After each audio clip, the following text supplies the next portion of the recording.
BNP মুসলমান, জামাত ইসলাম মুসলমান, জাতীয় পার্টি মুসলমান, চরমোনাই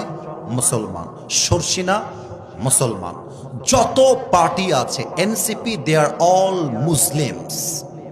বাংলাদেশের প্রত্যেকটা দলের নেতা হচ্ছে সাচ্চা মুসলমান। আমার প্রশ্ন, now this question to everybody, those who are here and those who are listening my lecture right now, যারা আমাকে শুনছেন সবার কাছে আমার প্রশ্ন,